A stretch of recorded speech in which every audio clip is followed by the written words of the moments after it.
Hello everyone, कैसा है? आशा करते हैं आप लोग अच्छे होंगे, मस्त होंगे, स्वस्थ होंगे। फिर से एक बार स्वागत है आपका अपना चैनल केवीएस कोचिंग सेंटर में।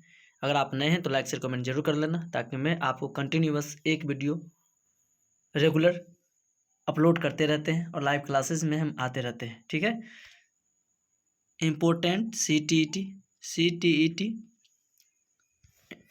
इन्वायरमेंटल स्टडीज़ क्वेश्चंस सी 14 अगस्त को जो एग्ज़ाम होने वाली है उसमें मिलने की संभावनाएं क्वेश्चन आपको देखने को मिलेगा। आप अंत तक बने रहना, ताकि आपको देखने को एक बेहतर देखने की कोशिश करना। इस वीडियो में आपको 10% देंगे, लेकिन 10% में आपको 50% के बराबर है, क्योंकि सारा का नोट्स क्वेश्चन के साथ उसका डिस्कशन एंड वेरीफाई जो उसका नोट्स है भी है, उसके बारे में बताते रहे। ठीक है मेरे प्यारे भाई, तो उम्मीद करते हैं कि आप मेरी बातें समझ पा रहे होंगे। अगर समझ पा रहे तो यस या नो दबाना, ताकि मैं आपको कंटिन्यू आगे बढ़ते रहूँ। क्वेश्चन नंबर 1 है मेरे प्यारे भाई, ध्यान देना। लद्दाख के बारे में कथनों, ये जो क्वेश्चन दिया हुआ लद्दाख के बारे में दिया गया है। ठीक है, और ये कथन के हिसाब से आपको प्रश्न को सेट करना है। क्वेश्चन पॉइंट नंबर 1 है कि लद्दाख के बारे में कथन है। क्वेश्चन है ए और बी को पढ़िए और सही विकल्प का चयन कीजिए। मतलब ए और बी अभिकथन और कारण जो दिया हुआ है उसमें पढ़ के और आपको आंसर बनाना है। ठीक है, ए और आर को पढ़िए और सही विकल्प को चयन कीजिए। अभिकथन है लद्दाख के लोग अपनी आजीविका के लिए मुख्यतः पशुपालन पर निर्भर है। ए में क्या करें, अभिकथन क्या कर रहा है, लद्दाख के लोग अपनी आजीविका मतलब अपने जीवन यापन के लिए मुख्यतः पशुपालन पर निर्भर है। और कारण क्या बता रहे हैं इसका, ये तो रीजन हो कि कारण देखो क्या लिखा हुआ है। कारण कह रहा है इस क्षेत्र में पर्याप्त वर्षा होती है, फिर भी जमीन कृषि के लिए उपयुक्त नहीं है। मतलब जब वर्षा होगा तो उपयुक्त नहीं होगा। तो इस क्षेत्र में मतलब पहला कारण में अभिकथन में था कि लद्दाख लोग अपने जीवन यापन के लिए किस पर निर्भर है, पशुपालन पर। आप पॉइंट कारण में कह रहा है कि इस क्षेत्र में पर्याप्त वर्षा होती है, फिर भी जमीन कृषि के उपयोग नहीं होते। सही विकल्प को चयन कीजिए। ऑप्शन ए में आपका दिया हुआ है, ध्यान देना। ए आर दोनों सत्य है और आर ए की सही व्याख्या कर रही है। ऑप्शन बी में ए आर दोनों सत्य है, लेकिन आर ए की सही व्याख्या नहीं करी है। पॉइंट नंबर 3 है ए सत्य है लेकिन आर असत्य है। और 4 में कह रहा है कि ए और आर दोनों असत्य है। तो क्या हो सकता है, तो ए आंसर हो जाएगा। आप किसके साथ जाना चाहिए, आपको 3 के साथ जाना चाहिए। ए सत्य है कि लद्दाख के लोग किस पर निर्भर है, किस पर निर्भर है, पशुपालन पर निर्भर है। लेकिन आर गलत है, क्यों, क्योंकि वर्षा होगा तो खेती बाड़ी अच्छी होगी, फिर वो निर्भरता होगी। लेकिन करें कि खेती बाड़ी है लेकिन वो अच्छी नहीं है, तो नेगेटिव बात हो गया। तो ये आंसर हो जाएगा 3। आप इसका देखिए नोट्स क्या याद रखना, आपको ध्यान देना। आपको 3 होगा आंसर।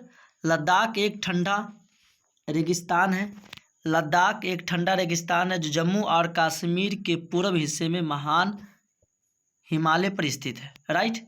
आप ये भी क्वेश्चन आपको पूछ सकता है कि लद्दाख किधर स्थित है। लद्दाख क्या है, ठंडा प्रदेश रेगिस्तान है, गर्म रेगिस्तान है, कैसा रेगिस्तान है। अब रेगिस्तान का जहाज किसे कहते हैं, आप कमेंट करके बताना मेरे प्यारे भाई। लद्दाख एक ठंडा रेगिस्तान है जो जम्मू और कश्मीर के पूर्व हिस्से में महान हिमालय पर स्थित है। राइट। पॉइंट नंबर 2 ध्यान देना। लद्दाख के लोग अपनी आजीविका के लिए मुख्य रूप से पशुपालन पर निर्भर है। राइट, वही बात तक बताया हुआ था। 3rd पॉइंट बताएं, ध्यान सुनना क्या कह रहा है। उच्च शुष्कता के कारण वनस्पति विरल है। मतलब शुष्कता, बारिश नहीं हो रही, इससे कारण क्या है, कारण शुष्कता मतलब वनस्पति विरल है। जानवरों के चरने के लिए घास और झाड़ियों की कमी मात्राएं हैं। इस क्षेत्र में हर साल 10 सेमी जितनी वर्षा कम होती है। कितनी वर्षा कम होती है, 10 सेमी जितनी वर्षा कम होती है। राइट, अगर वहाँ बारिश हो ही नहीं रही है और वहाँ करे कि बारिश हो रही है। ठीक, राइट, वही तो बता रही है। नेक्स्ट क्वेश्चन है आपका उसी पॉइंट का बता रहा है कि इस क्षेत्र में ठंडी हवाएं और तेज धूप का अनुभव होता है। इस प्रकार हम कह सकते हैं कि उपयुक्त कथन सही है। कौन सा, 3 नंबर का। उम्मीद करते हैं कि आप मेरी बात समझ पा रहे होंगे। चलिए नेक्स्ट क्वेश्चन की ओर बढ़ते हैं। क्वेश्चन नंबर 2 नंबर क्वेश्चन, निम्नलिखित कथन ए और बी को पढ़िए। निम्नलिखित कथन ए और बी दोनों को पढ़िए। किस संसाधन को उल्लेखित किया गया है उसकी पहचान कीजिए।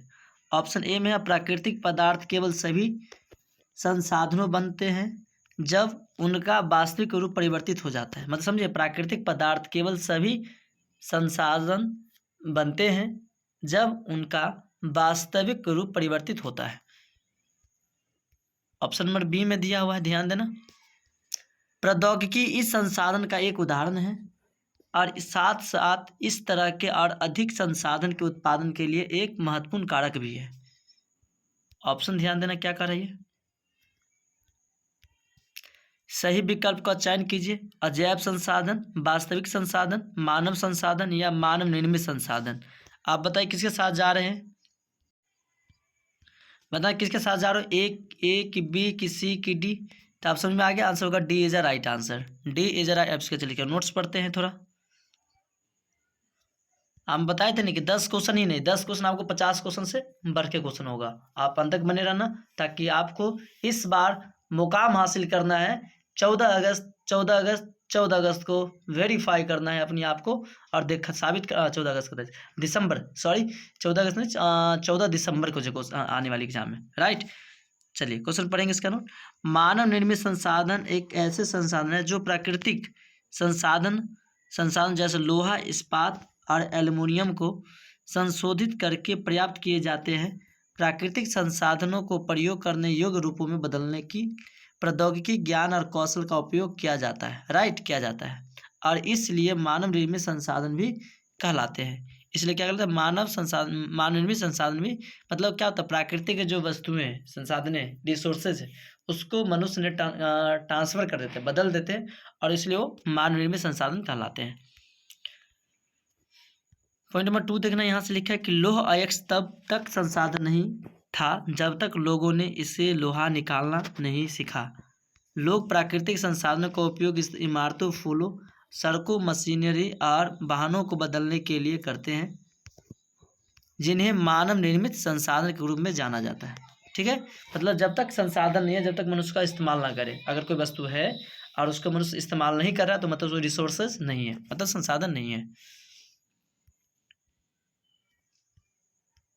थर्ड, अजैव संसाधन किसे कहेंगे, ध्यान देना। अजैव संसाधन क्या है, वे सभी वस्तुएं जो निर्जीव वस्तुओं से निर्मित होती है अजैव संसाधन कहलाती है। उदाहरण के लिए चट्टानों, धातुएं। नेक्स्ट पढ़ेंगे, वास्तविक संसाधन वे संसाधन है जिनका सर्वेक्षण किया गया, उनकी मात्रा और गुणवत्ता निर्धारित की गई है और वर्तमान समय में उपयोग किए जा रहे हैं। ठीक है, वास्तविक संसाधन क्या, वे संसाधन है जिनका सर्वेक्षण किया गया है, उनकी मात्रा और गुणवत्ता निर्धारित की गई है और वर्तमान समय में उपयोग किए जा रहे हैं। नेक्स्ट क्वेश्चन है, मानव संसाधन किसी देश की जनसंख्या के आकार के साथ साथ उसकी दक्षता, शैक्षणिक गुण, उत्पादकता, संगठनात्मक क्षमता, दूरदर्शिता को संदर्भित करता है। यह परम संसाधन है, लेकिन संसाधन समान रूप से नहीं दुनिया भर में वितरित किया जाता है, राइट, आप समझ गए होंगे। इस प्रकार हम यह निष्कर्ष निकल सकता है कि दिए गए कथन के लिए मानव निर्मित संसाधन सही है। मानव निर्मित संसाधन क्या मेरे प्यारे भाई, सही है।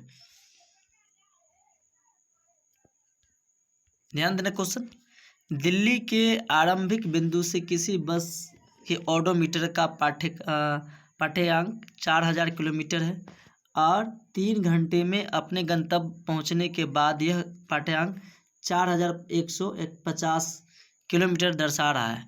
बस की औसत चाल क्या, एवरेज, मतलब वहाँ जहाँ था बस, तो जहाँ से स्टार्ट किया दिल्ली से चलना तो 4000 किलोमीटर में था, 3 घंटे बाद जब जाया तो 4150 किलोमीटर दर्शा रहा है, तो बस की औसत चाल एवरेज क्या होगा। ऑप्शन आपके साथ दिया गया है। ऑप्शन है ए 13.1 मीटर पर सेकेंड, 138 मीटर पर सेकेंड, 128 मीटर पर सेकेंड, 112.8 मीटर पर सेकेंड। तो आंसर हो जाए ए इज अ राइट आंसर। ध्यान देना यहाँ। अब उसके रिलेटेड कुछ कुछ बातें जान लेते हैं। गति निर्धारित करती है कि कोई वस्तु कितनी धीमी या तेज गति से चलती है, या तय की गई दूरी को पूरी करने में लगने वाले समय को विभाजित करने का वर्णन करता है। गति दूरी के समानुपाती और समय के व्युत्क्रमानुपाती होती है। गति बराबर दूरी बटे समय। नतीजतन दूरी गति गुने समय और समय बराबर दूरी बटे गति, राइट। जैसे जैसे गति बढ़ती है समय कम होता जाता है, और इसके विपरीत औसत गति, चूँकि निकाय की गति हमेशा समान नहीं होती, इसलिए हम औसत गति की अवधारणा का उपयोग करते हैं। यह शरीर द्वारा तय की गई कुल दूरी होती है, राइट। शरीर द्वारा तय की गई कुल दूरी का अनुपात निकालना है। आप ध्यान देना, उसका जो एक्सप्लेन करेंगे। बस द्वारा तय की गई दूरी 4150 किलोमीटर। अब बस था कितना, पहले 4000 था, तो बस कितना करें 150 किलोमीटर। उसको किलोमीटर को मीटर में बदलोगे तो 1000 से क्या कर देना, गुना कर देना। 1 किलोमीटर बराबर 1000 मीटर। अब 150 को 1000 तक क्या होगा, 150 किलोमीटर हो जाएगा। अब समय 3 घंटा, समय निकाल 3 गुने 60 गुने 60 नहीं, सेकंड में लाना है हमें। तो 10 कितना होगा, 36 दिया 108, 1800 सेकंड। तो औसत गति बराबर कुल दूरी बट्टा कुल समय। तो 15000 बट्टा 18 118 के 108 1800 में 10,800। तो अब यह भाग देंगे तो 13.8 मीटर प्रति सेकंड हो जाएगा। इस प्रकार बस की गति हो जाए 13.8 मीटर प्रति सेकंड हो जाएगा, राइट भाई। नेक्स्ट क्वेश्चन नंबर 4 है, जैव विविधता के बारे में नीचे दिए गए कथनों पर विचार कीजिए। यह सघन वनों में अधिकतम होती है। यह किसी दिए गए क्षेत्र में पाए जाने वाले केवल, हाँ ये क्वेश्चन है, समझे। जैव विविधता के बारे में नीचे दिए कथनों पर विचार कीजिए। यह सघन वनों में अधिकतम होती है। यह किसी दिए गए क्षेत्र में पाए जाने वाले केवल प्राणी जातों की विभिन्नताओं प्रजातियों को उल्लेख करती है। यह किसी दिए गए क्षेत्र में उपस्थित किसी एक विशेष प्रजातियों की व्यवस्थितों की कुल संख्या का उल्लेख करती है। ऑप्शन 4 है।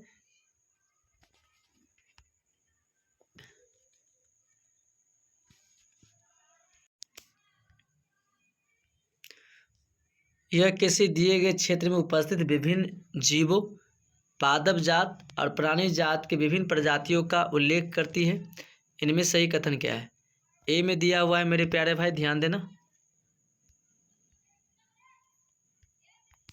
ए में ए और बी, बी में बी सी में सी डी और डी में है ए डी। आंसर हो जाएगा 4, ए और डी, राइट। अब ध्यान देना, इसका नोट्स पढ़ लो थोड़ा। जैव विविधता पृथ्वी पर पाए जाने वाले जीवन की विविधता या पृथ्वी पर जीवन की कुल विविधता है। यह जीवित जीवों की संख्या और विविधता को संदर्भित करता है, जैसे कि किसी विशेष क्षेत्र में पाए जाने वाले वनस्पतियों और जीवों को की विभिन्न प्रजातियां। यह विविधता का कुल योग है जो यौगिक जैविक संगठन के सभी स्तरों को मौजूद है। इसका अध्ययन 3 स्तरों पर किया जाता है: आनुवांशिक जैव विविधता, प्रजाति जैव विविधता, पारिस्थितिक तंत्र जैव विविधता, राइट।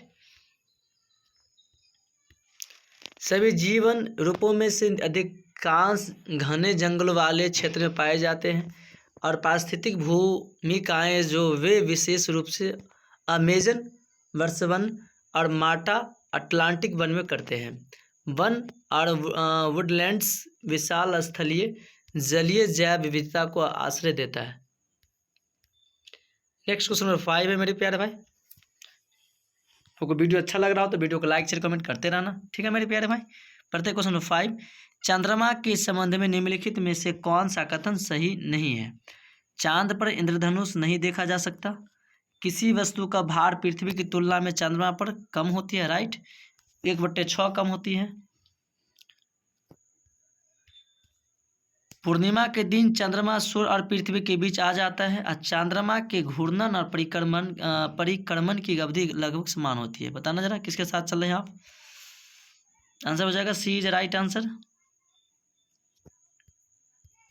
नोट्स पढ़ना इसका। चंद्रमा हमारे ग्रह का एकमात्र उपग्रह है जिसका आकार हमारे ग्रह से लगभग बराबर है, मतलब पृथ्वी के आकार के लगभग बराबर है, सेम साइज में, राइट।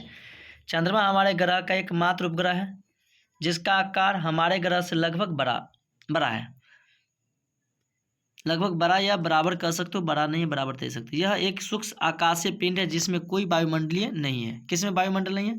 चंद्रमा में कोई वायुमंडल नहीं है, इसलिए वहाँ बढ़ाना संभव नहीं, असंभव है। इसलिए चंद्रमा पर कोई वायु नहीं है और इसलिए कोई पवन भी नहीं है। वायु मतलब हवा नहीं है, पवन नहीं है।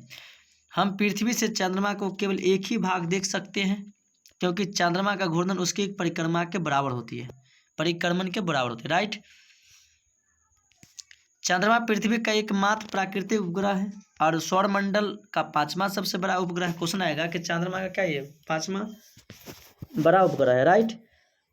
जब चंद्रमा पूर्ण चक्र के रूप में प्रकट होता है तो हमारे सामने पूरा भाग चमकता उठता है और इसे पूर्णिमा कहा जाता है, ठीक है। उसे क्या कहते हैं? पूर्णिमा कहते हैं।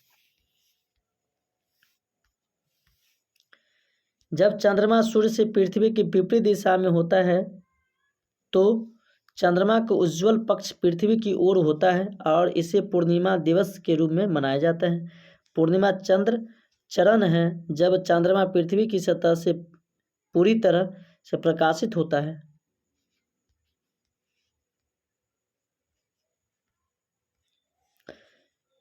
यह तब होता है जब पृथ्वी सूर्य और चंद्रमा के बीच स्थित होती है। चंद्रमा की पृथ्वी से दूरी लगभग 2,40,000 मील या 3,85,000 किलोमीटर है, राइट। चंद्रमा का एक बहुत ही पतला वायुमंडल है जिसे बहिर्मंडल कहा जाता है। इसकी सतह एक धूमकेतु की वजह से क्रेटर युक्त है और उबड़ खाबड़ हो गई है और इसमें छिद्र ग्रह के चिन्ह हैं। नासा के पास वर्तमान में चंद्रमा की खोज करने वाले 3 रोबोटिक अंतरिक्ष यान हैं। उसका नाम आप जान सकते हो। लूनर टोही ऑर्बिटर, एर्कलेटरमाइड्स, न्यू अर्थ माइंस। इसमें छल्ले नहीं होता। किसमें छल्ले होता है? चंद्रमा में छल्ले नहीं होते हैं। यह पृथ्वी से बड़े एकमात्र ऐसा खगोलीय पिंड है जिसे अब तक मानव ने देखा। चलिए क्वेश्चन नंबर 6 पढ़ना। नीचे दिए गए लक्षणों के आधार पर वनस्पति की पहचान कीजिए। ये वनस्पति खारे पानी में जीवित रह सकती है। ये अंडमान और निकोबार के द्वीप समूह में पाई जाती है।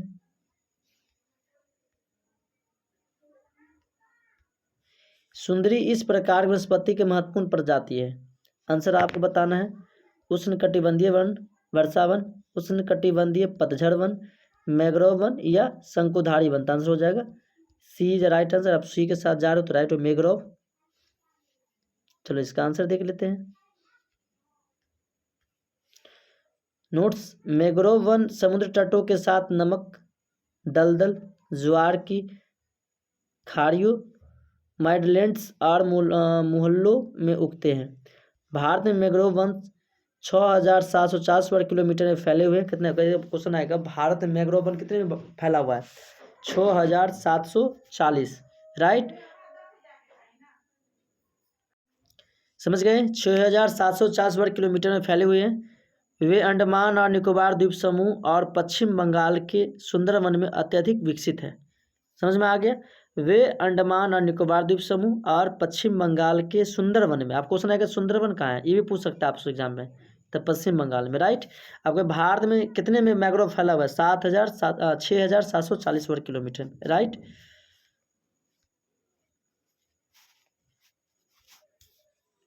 यह वनस्पति खारे पानी में जीवित रह सकती है। सुंदरी इस वनस्पति के वृक्ष की एक प्रसिद्ध प्रजाति है। आप समझ में आ गया? तो आंसर क्या हो जाएगा उसका? इतने आपको नोट्स है इसके बारे में। आप लोग कमेंट करके बताना कि आप लोग को वीडियो कैसे लग रहा है, ठीक है। फिर हम आपको अगला वीडियो लेके आएंगे। कमेंट करके आना। क्वेश्चन नंबर 7, निम्नलिखित गद्यांश में रिक्त स्थानों को पूर्ति करें। क्वेश्चन है, प्रति डॉटेड वर्ष में पंचायत चुनाव होते हैं। चुने हुए प्रतिनिधि को डॉट डॉट कहते हैं। पंचायती राज में सबसे छोटी इकाई है जिसमें पंचायत के सभी वयस्क बैठक करते हैं। सही को चयन करें।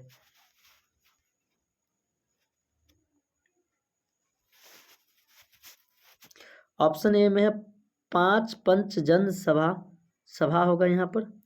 4 सरपंच ग्राम पंचायत, 5 पंच ग्राम सभा, 4 पंच तो पहला में जो होगा 5 वर्ष का चुनाव होती है, पंच कहलाते उसको ग्राम सभा कहते हैं। राइट आंसर हो जाएगा सी इज राइट आंसर।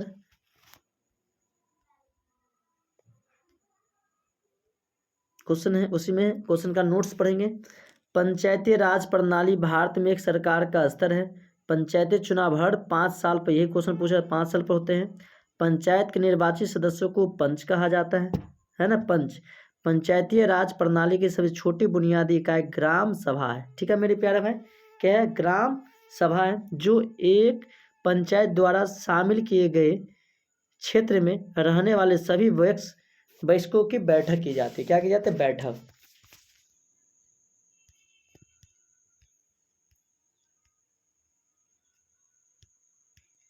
ग्राम सभा के मुखिया को सरपंच कहा जाता है। ठीक है, ग्राम सभा के मुखिया को सरपंच कहा जाता है। क्वेश्चन नंबर 8 पढ़ना मेरे प्यारे भाई, बहुत बढ़िया। भारत के कौन से क्षेत्र की भेड़ बकरी से पश्मीना ऊन मिलती है? लद्दाख, पुलवामा, पूंछ या अतरंग? अनंतनाग। आंसर बताना किसके साथ जाना चाहिए आप लोग को? तो आंसर जाना ए के साथ जाना। लद्दाख के जो बकरी होते हैं, भेड़ बकरी, उससे पश्मीना ऊन निकाला जाता है। राइट, अब इसका चलिए नोट्स पढ़ लेते थोड़ा। पश्मीना एक उत्तम प्रकार की ऊन है जिससे पहले लद्दाख में बुना जाता था। पश्मीना एक फारसी शब्द पश्मीना है जिसका अर्थ ऊन से निर्मित है। पश्मीना की पहचान पहली बार कश्मीर में यूरोपियों ने की थी। क्वेश्चन आएगा कि पश्मीना का जो पहचान सर्वप्रथम कहाँ किया था? कश्मीर में। किसने किया था? यूरोपीय द्वारा किया गया था। ठीक है, बाद में इसे कश्मीरी के रूप में जाना जाने लगा। लद्दाख मार्ग से कश्मीर आने वाले ईरानियों ने इस कपड़े को पश्मीना नाम दिया। क्या नाम दिया? पश्मीना नाम दिया। क्वेश्चन आएगा पश्मीना नाम दिया किसने? तो लद्दाख मार्ग से कश्मीर आने वाले ईरानियों ने इस कपड़े को पश्मीना नाम दिया। ऊन इस थंगी बकरी या पश्मीना बकरी से प्राप्त की जाती है होती है, जो नेपाल और भारत की ऊंचाई वाले क्षेत्रों में पाई जाने वाली बकरियों की एक विशेष नस्ल है। ठीक है, कहाँ पाई जाती है? विशेष नस्ल है एक। लद्दाख के चांगथांग क्षेत्र से चांगपा जनजाति पश्मीना ऊन की पारंपरिक उत्पादक है। राइट, चलिए 9 नंबर क्वेश्चन। मंजिल से 1 प्रश्न दूर। सौर परिवार के 8 ग्रहों में से 6 ग्रह अपने अक्षों पर पश्चिम से पूर्व की ओर घूर्णन करते हैं। अन्य 2 ग्रहों जो घूर्णन अक्षों पर पूर्व से पश्चिम की ओर घूर्णन करते हैं, कौन से हैं? कमेंट करना कौन से हैं। बुध यूरेनस, बुध नेपच्यून, शुक्र यूरेनस। आंसर हो जाएगा D is the right answer. D के साथ आप जा रहे हो तो बेस्ट हो। ठीक है मेरे प्यारे भाई, चलिए नेक्स्ट क्वेश्चन है उसका नोट्स।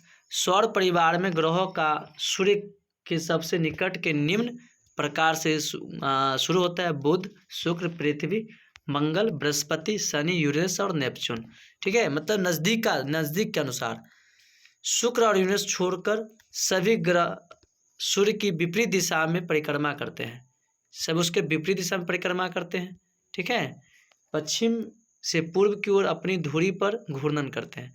शुक्र और यूरेनस दक्षिणावर्त पूर्व से पश्चिम की ओर घूर्णन करते हैं, जबकि यूरेनस सूर्य की परिक्रमा करते हुए अपनी तरफ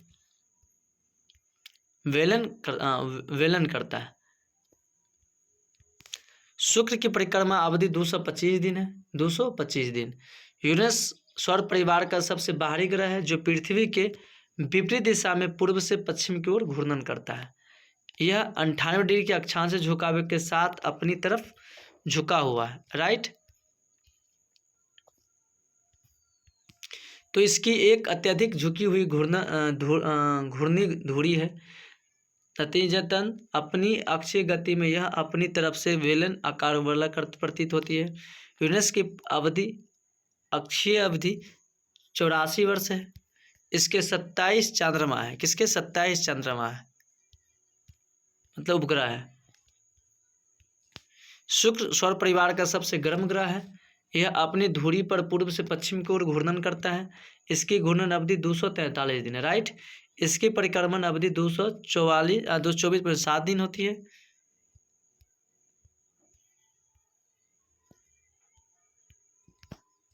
इसलिए इसकी सही उत्तर शुक्र और यूरेनस हो जाएगा, राइट भाई।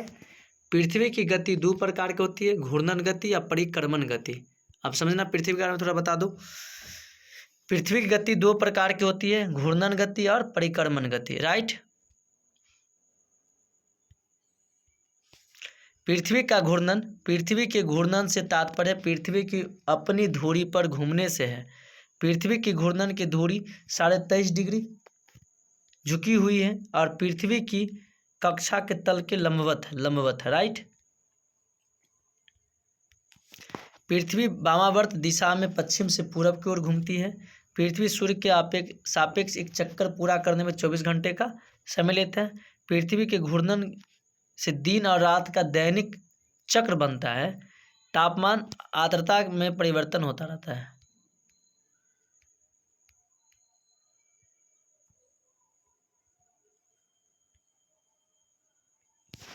यानी कि 365 दिन पूरा करते हैं अपना, राइट।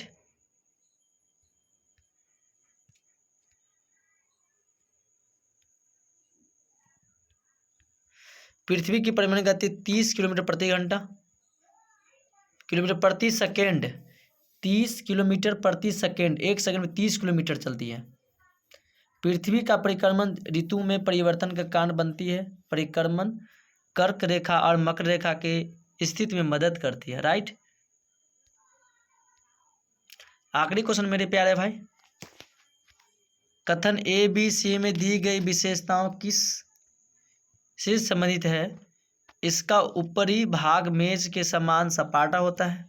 इसके एक या एक से अधिक किनारे होते हैं जिनके ढाल खड़े होते हैं। इनमें खनिजों की प्रचुर मात्रा होती है। कमेंट करना ए की, बी की, सी की, डी। ऑप्शन ए में है आपको दिया हुआ पर्वत, पठार, घाटी या चोटी। आंसर क्या हो जाएगा, B is a right answer. Below के साथ जा रहे हो तो राइट। चलो इसका नोट्स पढ़ लेते हैं, ध्यान देना। भू आकृति पृथ्वी की सतह पर एक ऐसी विशेषता है जो भूभाग का भाग है। पर्वत, पहाड़ियाँ, पठार और मैदान चार प्रमुख प्रकार के भू आकृतियाँ हैं। एक पठार एक सपाट शीर्ष वाली टेबललैंड है। पठार बहुत उपयोगी होते हैं क्योंकि वे खनिज भंडार से भरपूर होते हैं। पठार क्षेत्र में स्थित है। एक पठार में कम से कम एक तरह खड़ी ढलान या खड़ी चट्टानों होती है जो घिरे हुए क्षेत्र से तेजी से ऊपर उठती है। अतः पठार प्रमुख भू आकृतियाँ हैं। तो thank you very much for everyone, bye bye, tata. मिलते हैं नेक्स्ट वीडियो के साथ। अगर आप बताना कि आपको वीडियो कैसा लगा। अगर आपको वीडियो अच्छा लगे तो लाइक से कमेंट जरूर करना। Thank you very much for everyone, bye bye, tata. ठीक है, अगर आप इस चैनल पर नए हैं तो लाइक से कमेंट जरूर करना, ठीक है।